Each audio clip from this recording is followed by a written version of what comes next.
something that I've kind of been doing since this war kicked off, this current war, is reappraising some of the last big war, World War II,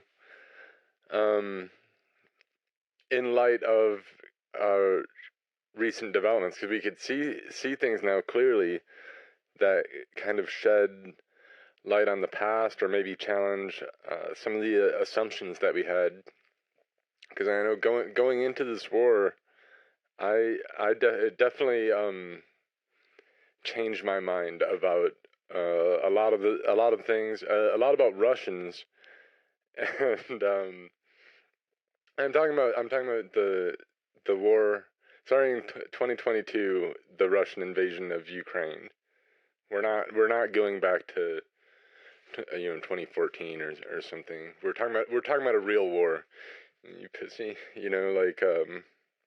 not a kind of a war. Not the real war started in 2014 with the Russian speakers being holocausted, or even though there's no real evidence of that, but you'll try to get me to believe your genocide propaganda or whatever, your weird atrocity porn about Russians being holocausted in Ukraine.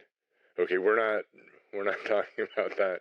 We're not talking about your dumb stuff. If that's what you're thinking, if you're an intelligent viewer, you know what I'm talking about. We're talking about the real war, and what this shows.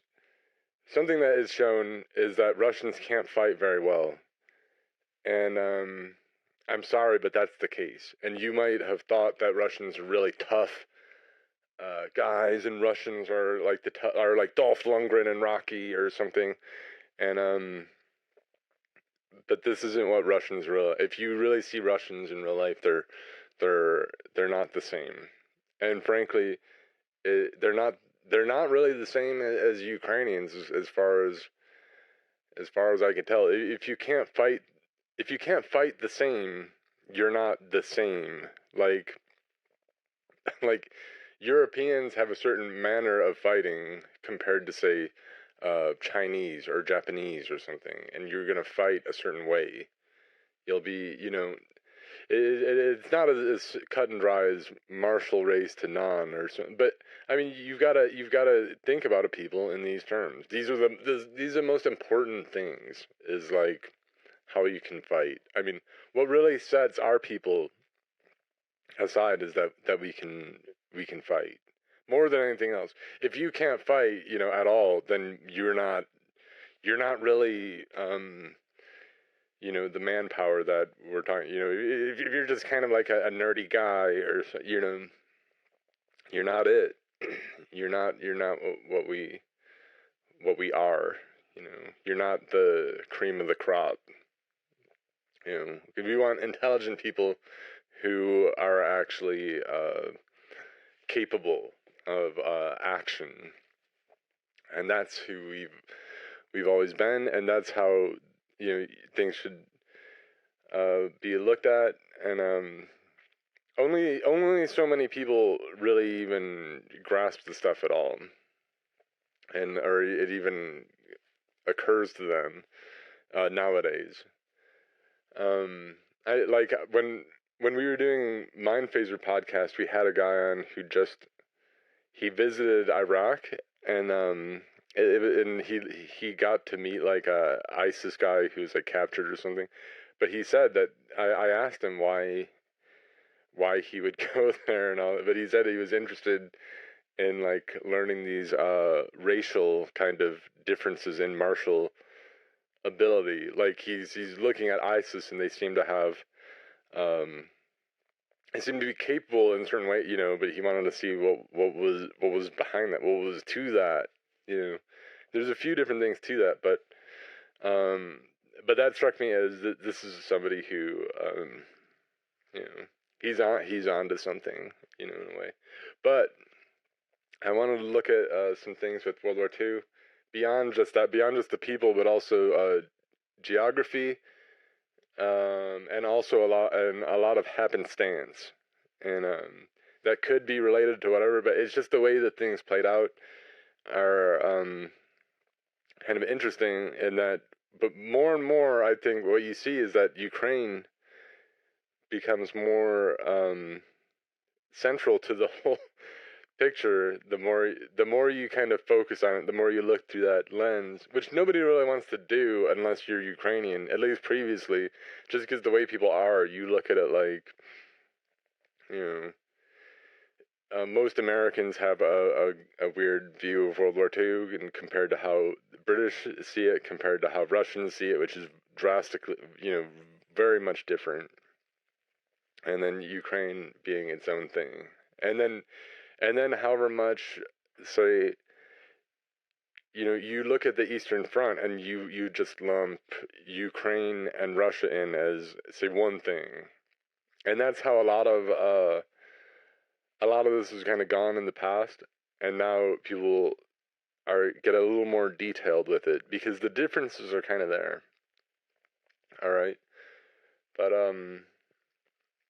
so a few things. I mean, and so what I wanted to look at was how it played out, the strategies to it. What happened there. Also how it brought about the war. From the completely, looking back however far along, and then some of the personnel issues, and these things are kind of interesting. But first off, I want to just speak on this in particular. Hitler's Panzers East. This is a book by Stolfi, World War II Reinterpreted. But for one fateful decision, Germany could have won World War II in the summer of 1941. So this book is highly recommended and really one of the best works of scholarship on World War II I think you'll come across. And I mean like real serious scholarship where it actually he's actually challenging some misconceptions and advancing how people see things, and he's bringing a lot of facts that don't maybe fit in with people how they want to view the war and have a clear-cut picture. But this is the best sort of say revisionism. Stolfi himself is not averse to that word, but he's not the kind of like the revisionist, like that sort of thing. He's purely, he does comment on how different things are colored by who won the war and so on. Stolfi has also wrote a good book on Hitler, which I've mentioned, Beyond Evil and Tyranny, which is an excellent book. And he's also wrote a book, co-authored a book on NATO and how actually NATO could have defeated the Warsaw Pact in a conventional battle. So this is Stolfi. Stolfi himself was a Marine, and he just seems like someone with a real kind of military scholar. But what he's talking about, this decision that he says basically when Germans launched Barbarossa, Moscow was basically in view. When Hitler issues Führer Directive 33 in July and says he redirects to go to Ukraine, delays the Battle of Moscow for a couple months. He says that was the turning point of the war. This is Hitler's worst decision, and it's where it was victory or defeat. This is looking back, and he makes the case for this, that the Germans would have won in Moscow. That would have been the end of the war. it would have been it. And in the event, this is what cost them victory. He also brings up that Hitler had made similar kind of bad decisions like that weren't as costly. But this is his decision-making process, and this is how he saw things. Like Stolfi argues that Hitler wasn't so much what people saw as like a blitzkrieg. He's just taking more and more territory at like lightning rates was really motivated by a fortress mentality. That actually what Hitler was doing was he's making a larger fortress is what he's doing. He didn't even necessarily see this as expansion, but like he needs to make a fortress in the future because he just sees the whole world coming down on him. But if he can grab this or that, he's in a better spot. And so he can point to even things like in France, where the way even though this was a blitzkrieg, it was decisive, where certain things in the planning and the execution of the attack, like the way they attacked into Lorraine and things like that, they were like securing resources in case that they ended up in like a longer war with France. Things that never happened, but these are the things that they started to do in the Soviet Union. And because Hitler's view was that Moscow was like a prestige objective, it didn't really matter that much. And what mattered, and he was preparing for a long war anyway. But he's trying to do is secure enough resources and get a good strategic footing on that. He sees this as more important, and he would berate other generals that they think that this stuff is so important to get Moscow is just prestige, but really it was more important to go to Kiev and to take out those huge Soviet formations, and also because he was obsessed even before the war with resources in the Donetsk Basin, and then in the Crimea, which he wanted to take. So there was a lot to that in this decision. And I mean, this is stuff that is geographical, or but it still is relevant when you think about like the Crimea and things like that. Like one of the things that motivated Hitler even further, like, was that the Crimea represented to him a threat to Europe. With if Russians can put their air force there, that they could bomb Pulaski oil fields and things. They could bomb German oil supplies. They could attack Europe. So this is the kind of thing that gave him nightmares, that motivated this decision to divert from Moscow to go to wrap up everything in Ukraine first, because there's huge armies in Ukraine, Soviet armies that he wanted to take out. There's other questions too that Stolfi goes into as to see why those Soviet armies were in Ukraine. So that to him they likely represented this is Stalin staging for probably an attack on Europe in the future, or an attack on Germany. So, but not that this was necessarily what motivated that, but that this is kind of what went on and how this played out. What actually went down, what the Germans did in Ukraine was something that, again, you could see that the Russians could never do anything like that. They can't fight like that. I mean, this is the greatest, it turned out to be, this diversion, the greatest enveloping operation in history, because the Germans wrapped up so many of these troops, these Soviet troops, that were stationed in Ukraine. It was the biggest envelopment in history. So it was a tremendous victory, and it struck a huge blow on some of the Russian manpower stationed there. But in the end, this allowed the Russians to really shore up their defenses in the Moscow area, and so this is how they lose the war. This is the exact turning point, and I mean, he really makes the case for this, and a lot of other people subscribe to this. I know Thomas does and recommends this book as well.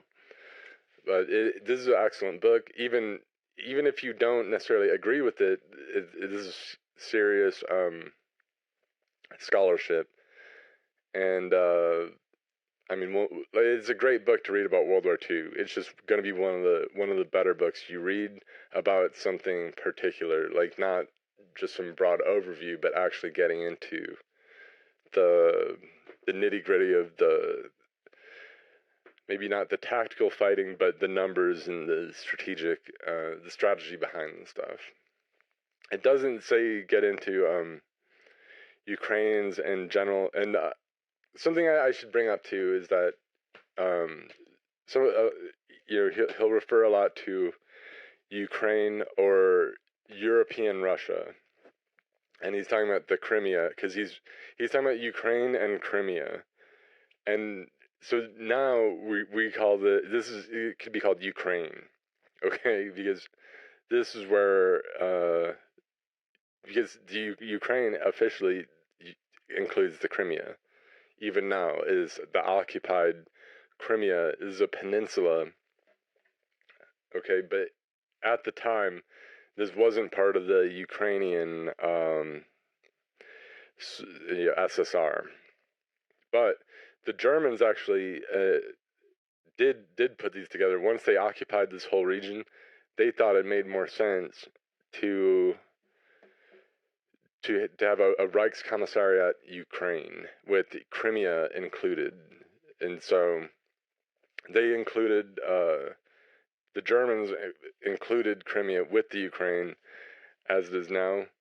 But that's some of the, I mean, just to talk about some of the stuff, you say, well, Crimea wasn't Ukraine at the time, but this is still the same stuff we're talking about. The same reason why there's fighting right now, why and this is serious, like, the war right now is not just some inconsequential thing. I know most Americans are too dumb and ignorant to get things like that, and like just things of like war or conquest or geopolitics in general go over their head completely.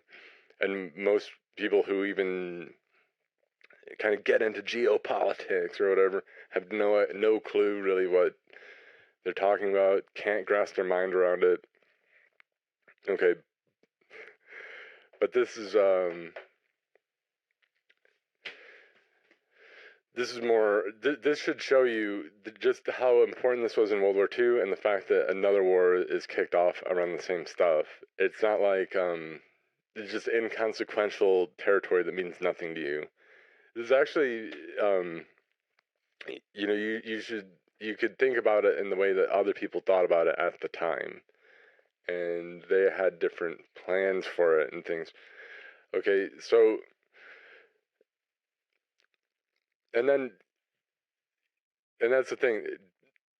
This territory in particular, you could say, so, all right, Hitler launched a huge, bad decision, probably his worst decision. You could debate endlessly about what Hitler's worst decision was. A lot of people might say it was invading the Soviet Union in general, but that can't be it, because that was always what he wanted to do. And he said even before he took power, that's what he wanted to do. He said before the war, he said in 1936, that's what he wanted to do. He says that's his main foreign policy goal, is to destroy the Soviet Union. And he wanted to incorporate this territory, Lebensraum, into the German Reich. That this would be, going forward, there'd be a much larger Germany, that there would be an Autobahn all the way to the Crimea. This is what Hitler said, there'd be an Autobahn all the way to the Crimea. He wanted the Crimea to be completely depopulated of Russians. At the time, they're Crimean Tatars, and then there's some Russians there who you wanted gone. The Tatars could stay, and Ukrainians could stay, but there actually weren't very many Ukrainians there, and this was a problem for the Germans, that there actually weren't that many Ukrainians there. So Russians might go on about, oh, there weren't that many Ukrainians there, or so this is more, that's true. There really weren't, but it doesn't matter. This is still Ukrainian territory. Russia's already signed off on that. Okay? So the territory now should be Ukrainian. Either way, it should be Ukrainian, just as a European,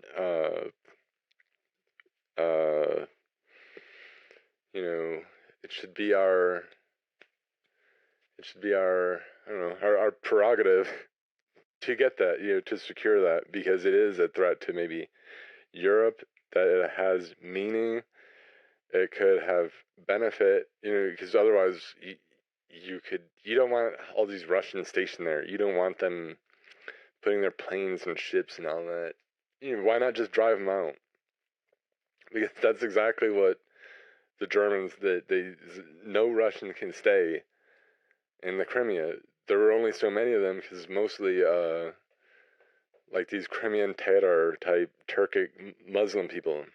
The Russians ethnic cleanse them as well, just like all these other, like you see these Chechens and stuff today, and they act like they're into Russia's World War II cult, because Russians worship World War II and think they were so badass in the whole thing, and but Chechens are trying to get in on that. They'll wear the dumb ribbons and stuff, but Chechens were ethnic cleansed during World War II by Russians. The Russians went down there and ethnic cleansed. They just hauled off hundreds of thousands of these people on American trucks, Studebaker trucks, because Russians didn't have these kind of trucks and logistics and stuff. So then they hauled them off, they burned their villages down, and then they shot whoever else. Okay, but that's what they were doing, and that's what they did in the Crimea as well to a lot of these Muslims. And then Russians, say after the war, moved in more and then made it like a Ukrainian thing, and now Russians want it back. But it's whatever. We don't need to get too into who cares what Russians think is what matter. It matters more to just push them away. That they're just a threat. They're a problem. That they hate us so they can take a hike, and that if this could be incorporated into Europe, that should be better.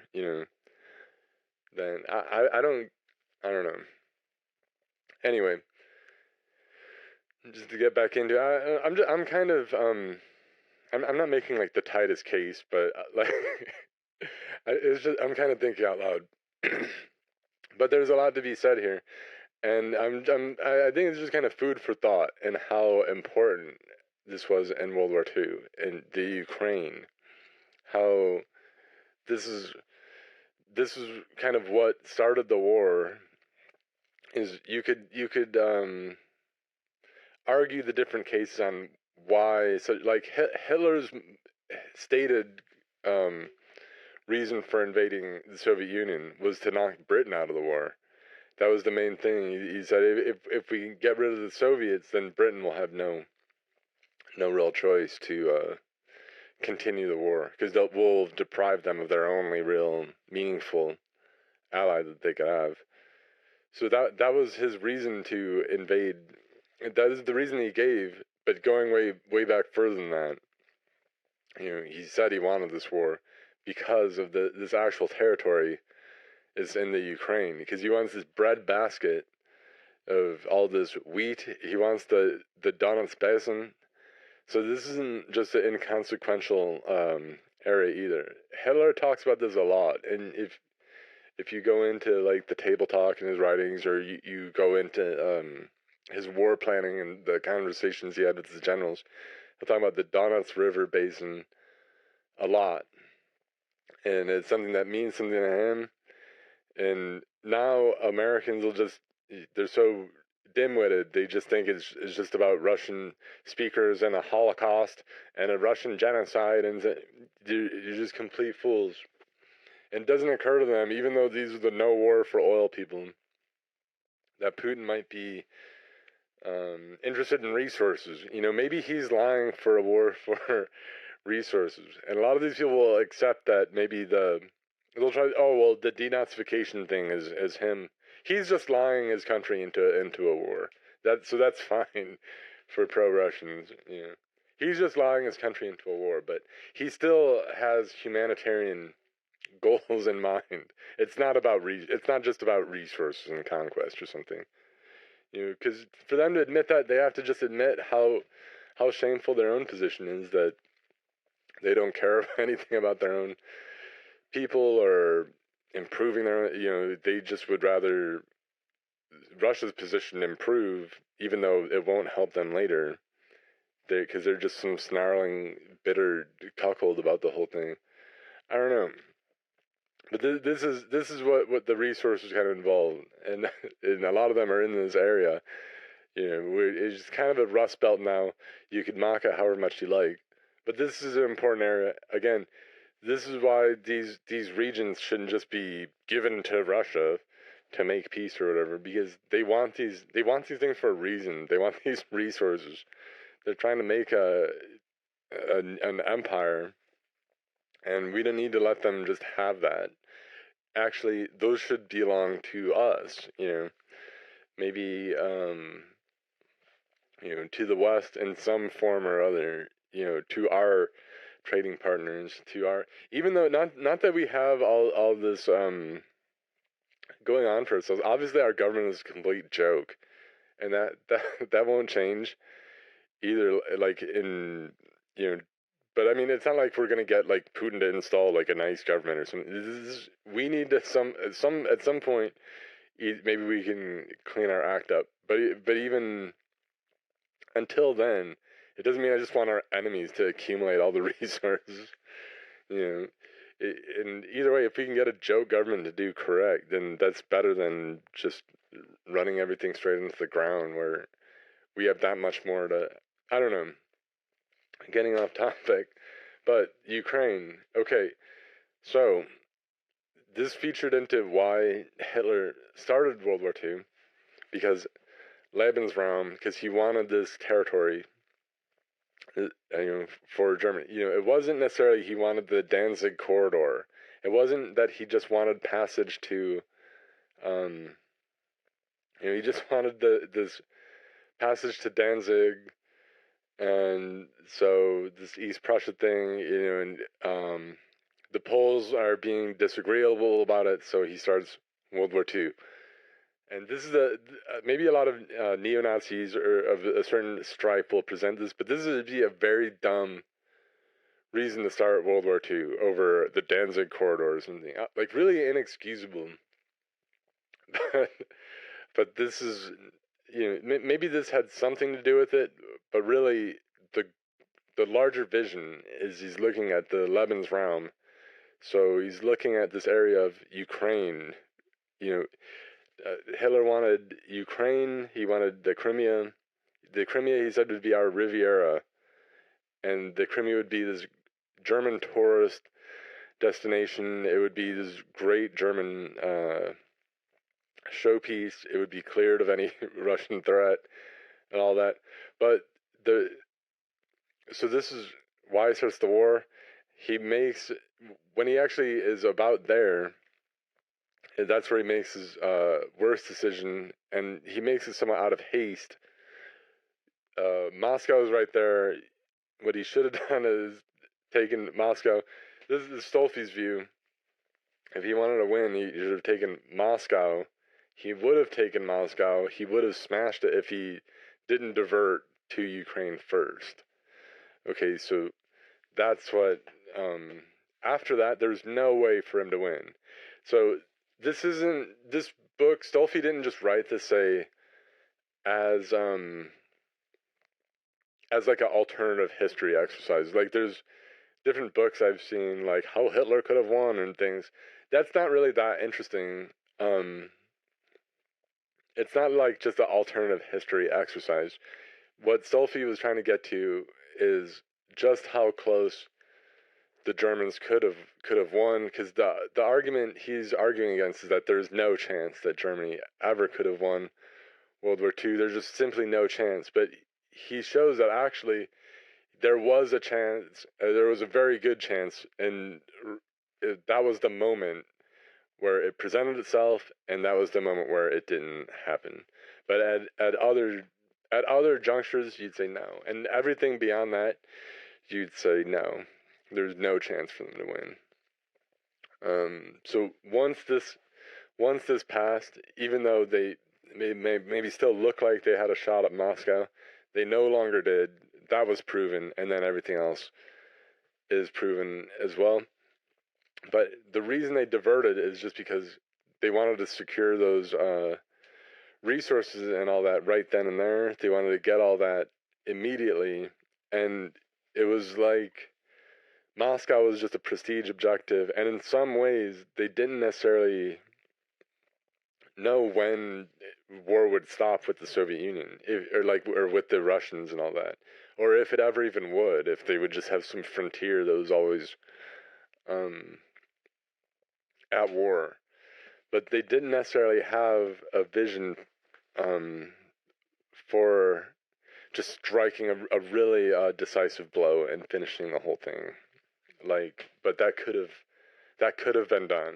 It was within their grasp, within their capability, and it didn't happen.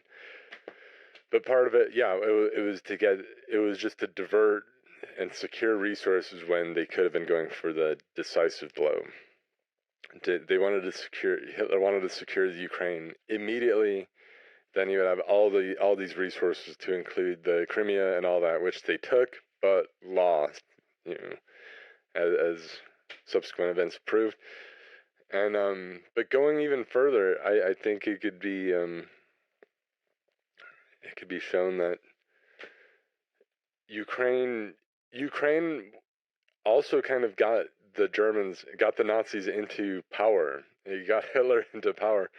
Because Hitler, before he took power, he actually spoke about Ukraine in his speeches, and he would talk about how this is the most fertile land on the planet, and people are starving, because these the Bolsheviks are, what they're doing there.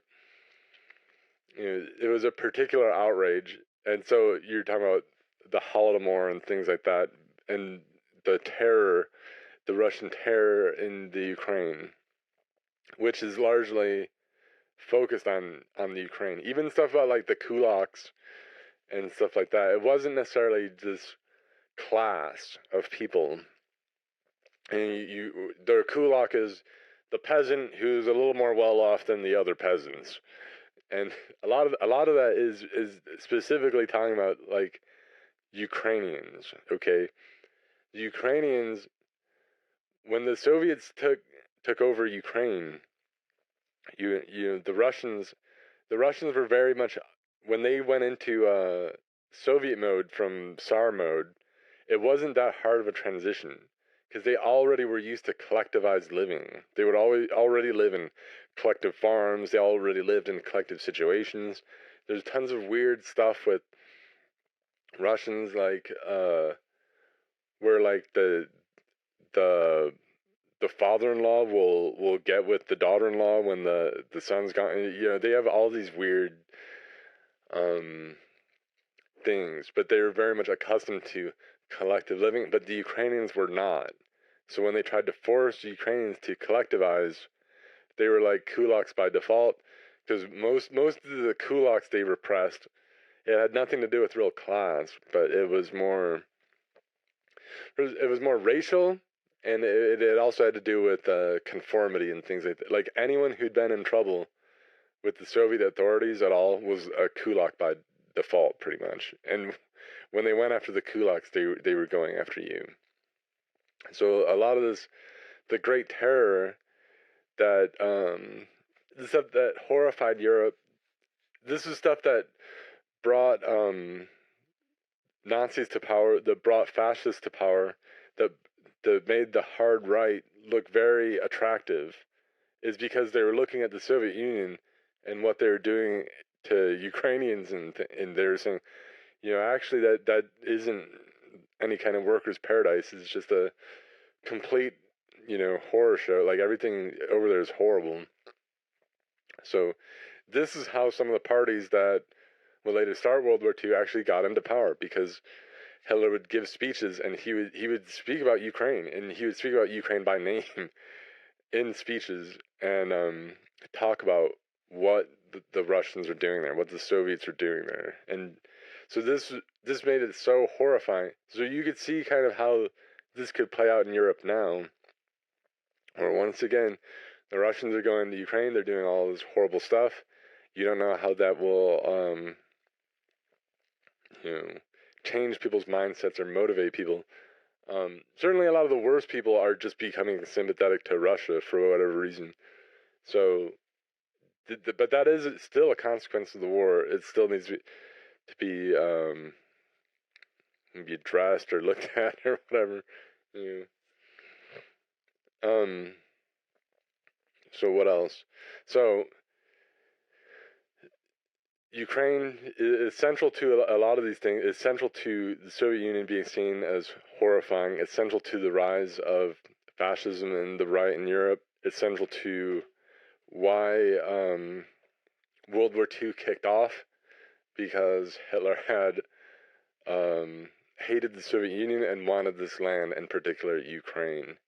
People were horrified by the Soviets, what they're doing. They're doing it in Ukraine. Hitler makes a very bad decision. It's a turning point of the war. It's made in Ukraine. Okay. And then I think then to get into the personnel, all right, I think we could, when the Germans first went into Ukraine, they're viewed as liberators, because the Soviets are so cruel. The Soviets, these are people who collected everything, collected all the food. They forced everybody into collective farms, even though these are not people who are used to that. And so if you're not used to living in some collectivized manner, you're a kulak basically to the Russians, and you need to die, or so, or they're going to force you into the collective farm, and then they have trouble with you, so they're going to take all the food, they collect everything, and then they distribute nothing, and they give it elsewhere, and they feed other places. So certain people will say, well, there are famines in Russia as well, but maybe that was caused by incompetence. But what happened in Ukraine wasn't just incompetence; it was incompetence and cruelty, because they were taking the food and sending it to other places in the Soviet Union. Ukraine, they said, do not. Stalin himself said, do not distribute. No distribution of food, but full collection of food. Take everything, and they even forbid gleaning. So if a peasant tried to, take just a small, just something that was there in a field or so, they would be shot. And the communists put activists all around these collective farms, the communist activists in guard towers, so they could see if any peasant tried to steal like a morsel of food to feed himself, and then they would execute these peasants. And so this is why they were so welcome. The Germans were welcomed when they showed up, because that's the kind of rule that the Russians had. I mean, just every kind of you could say it's because they were communist, but really it didn't really all have to do with communism. It's just another weapon that the Russians, the Muscovites took to, and the reason they took to it is because they already had a certain kind of evil in their hearts that made these kind of Marxist doctrines seem cool. That made it seem like something they should force onto other people. They're already kind of like that. And the Ukrainians already want to get away from them. So it's not really a big brotherhood. So initially they were welcomed. This is another maybe a big blunder or missed opportunity, because the Germans were seen as even like religious, because they noted that the Germans had all the crosses on all their tanks and armored vehicles.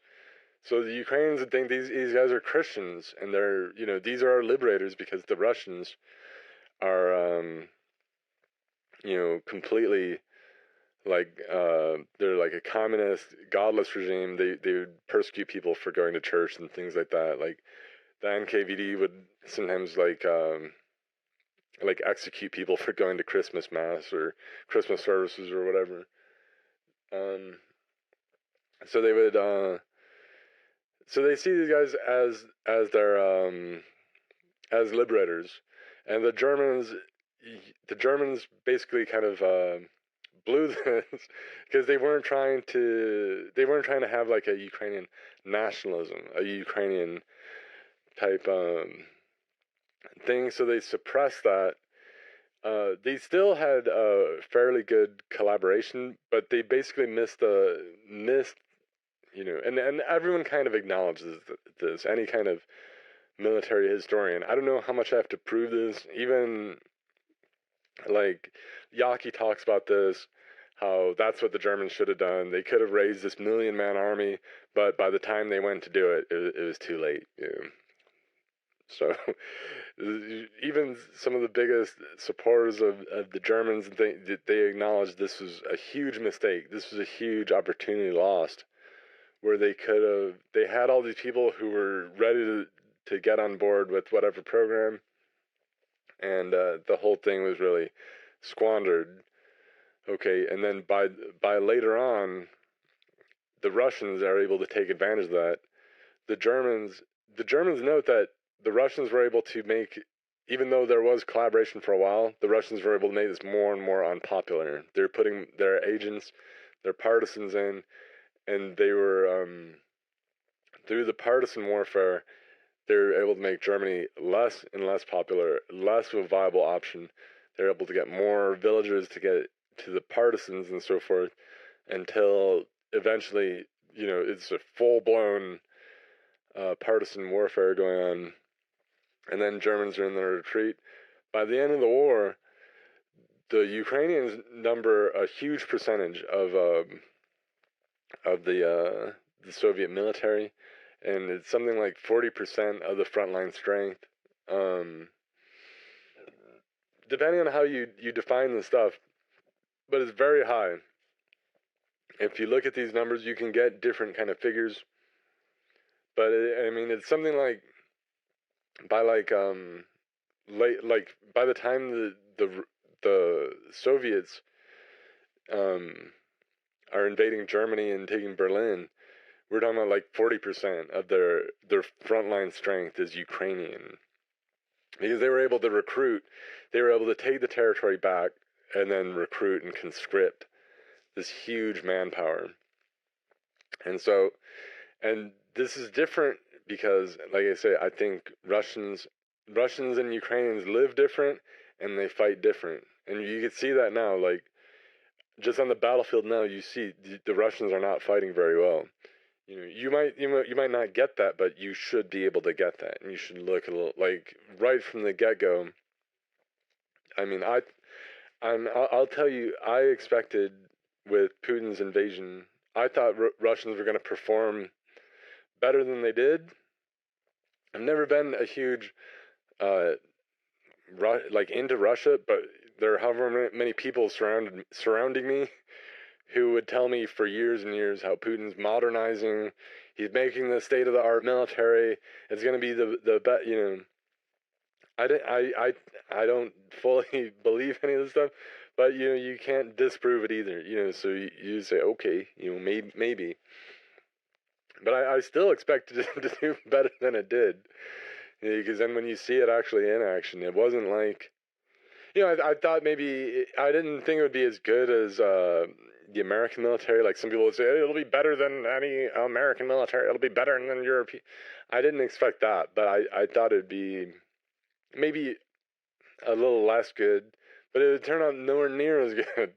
Like these guys, they can't really fight that well. They can't coordinate. They can't do a lot of normal things that a normal military can do. They can't do combined arms. They can't do suppression of enemy air defenses.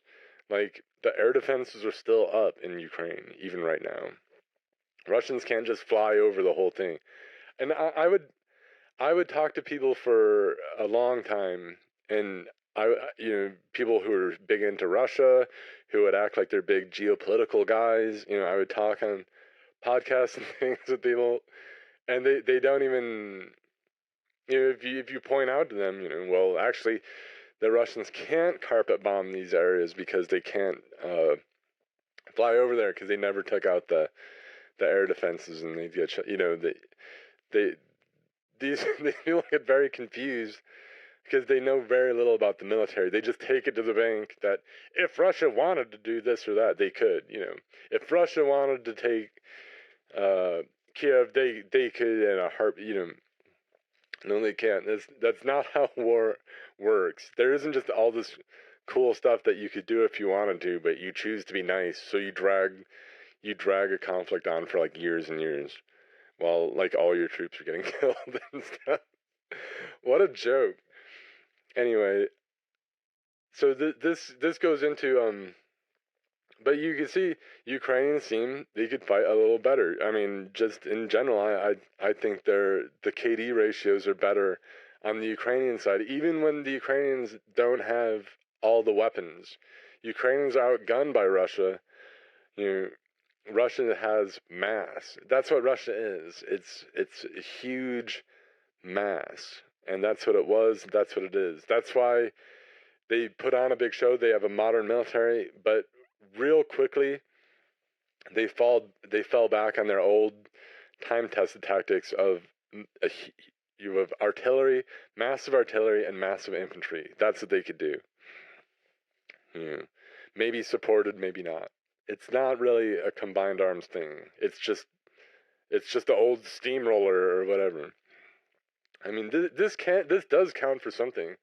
Like if you read late Eastern Front accounts by the Germans, they just describe everything being hit by artillery on the Eastern Front. Like they say it's a superior force is just grinding them down. It's just a never-ending waves of Russians and then artillery, and then by the time, and then frankly, actually, it's remarked often by German soldiers that by the time the Russians, the Soviet army is in Germany, they would say that they'd learn to fight more like Europeans.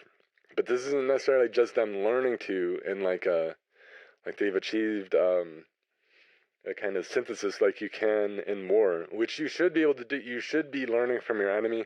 You should maybe be becoming a little bit more like your enemy.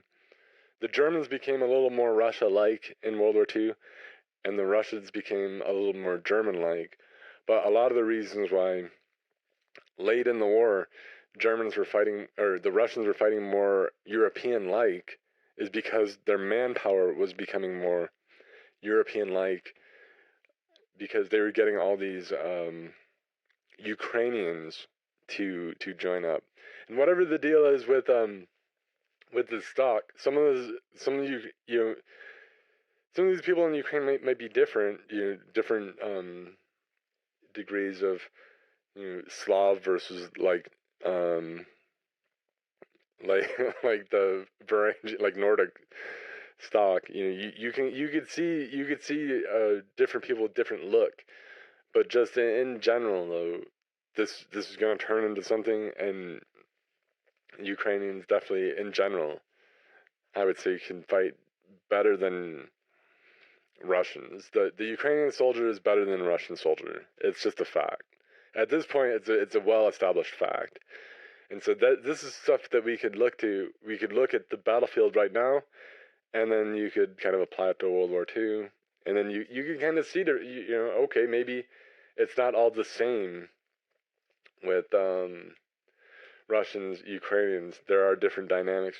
Yeah, maybe the Ukrainian army, that would have been the good liberation army, other than like a Vlasov type, the Germans didn't necessarily understand that until the war went on. Like, if you read Table Talks, Hitler has a different view of Ukrainians as the war goes on. Initially, it's very low. He thinks the Ukrainians and Russians is basically the same. The last instance he talks about Ukrainians, he's talking about how the best Ukrainians will actually mix with Germans and breed with Germans in the future, and they'll be like one people. Like, the best of the Ukrainians will be a welcome strain in our race. So he's being around this. He's seeing different things, and he different things kind of are maybe changing the perspective on things as they go. And then also central, as much as Russians will like to talk about this kind of thing, the Ukrainian Nazis and so forth, but the Ukrainians did also heavily participate in say the final solution with as the Travniki, and this is somewhat true, actually, when it came down to, like, the Treblinka camps, when it came to, like, Lublin. The Ukrainians were initially recruited from these huge masses of Germans that surrendered, from these huge Russians that surrendered. They would basically starve out the Russian POWs for a while, but they would rescue the Ukrainians from it because they had plans for the region. And some of these Ukrainians could be kind of like a security force, kind of police for the region or something. In the end, because this didn't really turn out to be, they used a lot of these Ukrainians for final solution type stuff. These guys guarded a lot of the most notorious camps: Treblinka, Sobibor, Belzec, and Lublin. And these were used also in like Jürgen Stroop in the Warsaw Ghetto, when they're during the Jewish ghetto uprising, when the Jews in the Warsaw Ghetto, they kicked off an uprising when they figured out what was going on, and then Germans had to clear it out. A lot of that manpower was with the Ukrainian force they trained up, the Travniki. So this is true. I mean, it might be inconvenient facts or something, but it's just the truth of the matter.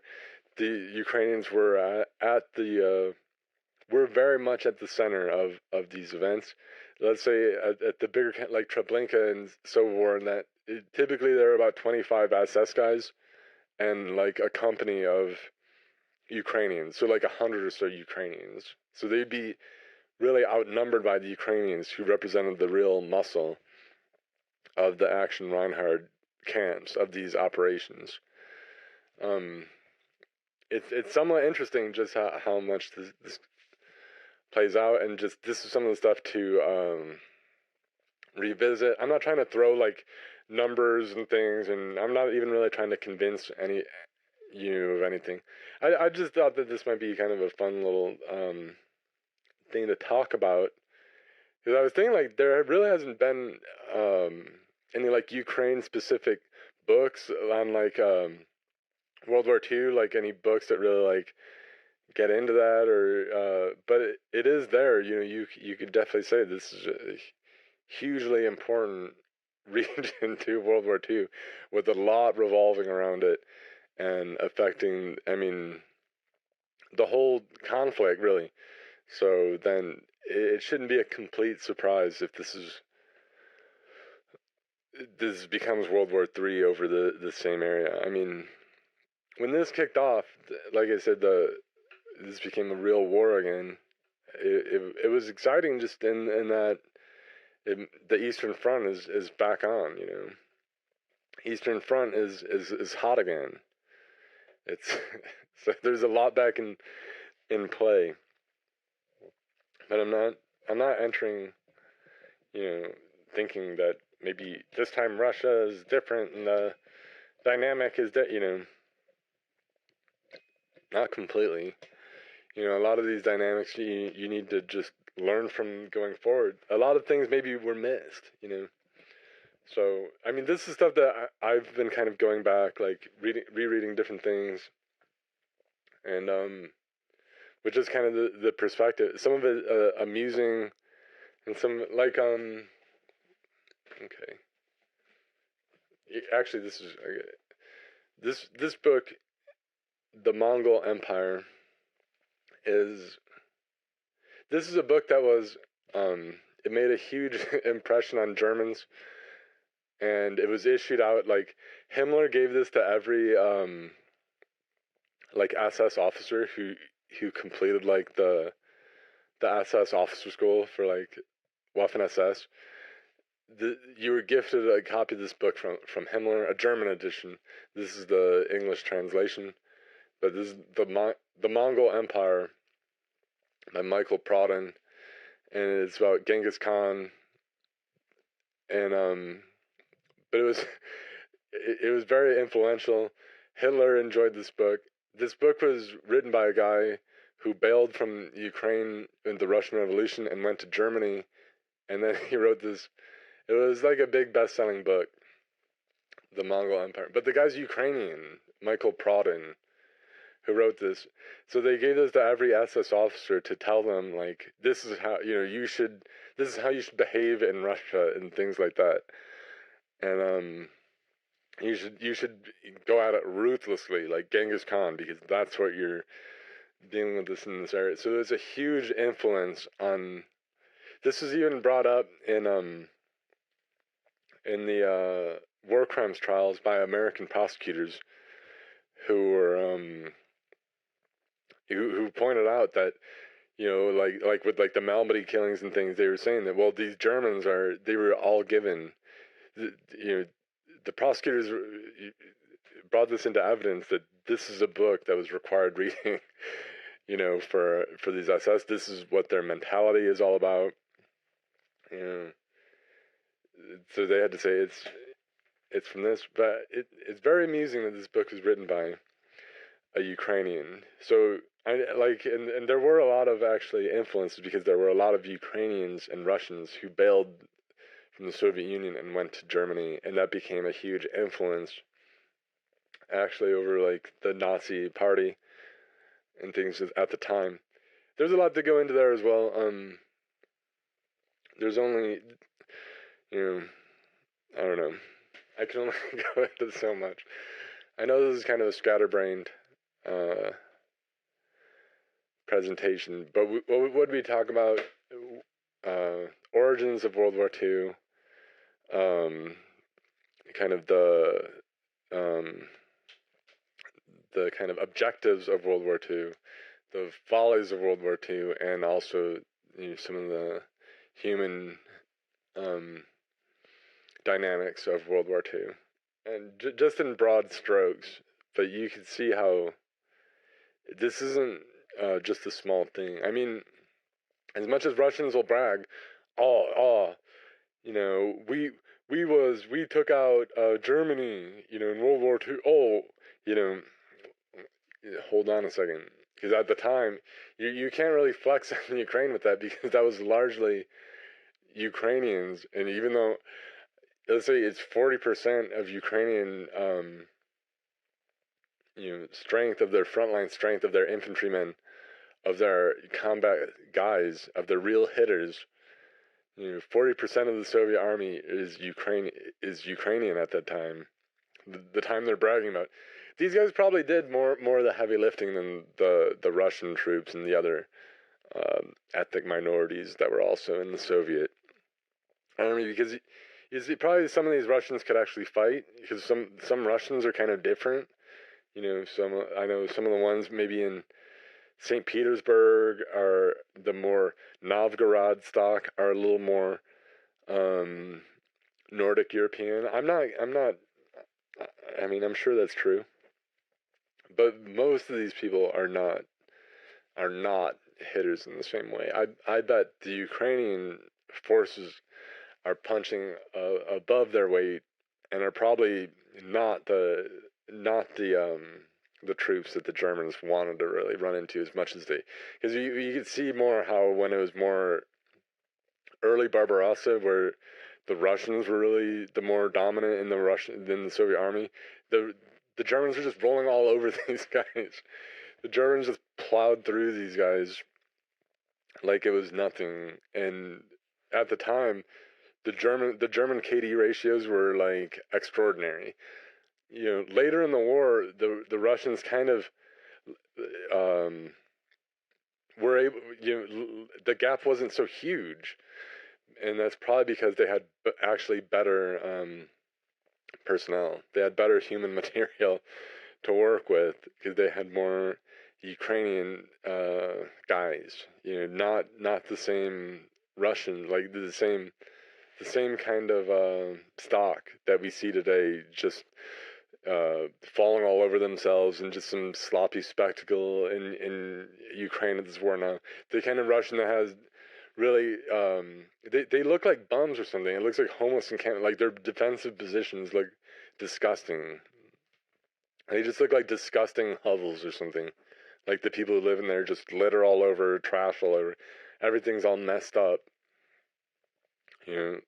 You see the Ukrainian positions, and it's a little more soldierly. You could say that this is kind of a biased reading of the situation. Maybe it is, but I mean, I'm going into this just trying to re-examine. Like I said, I didn't. When this kicked off, when Putin invaded, I thought they would have done much better. I was used to seeing Ukraine as something more hapless and more of a victim of Russians.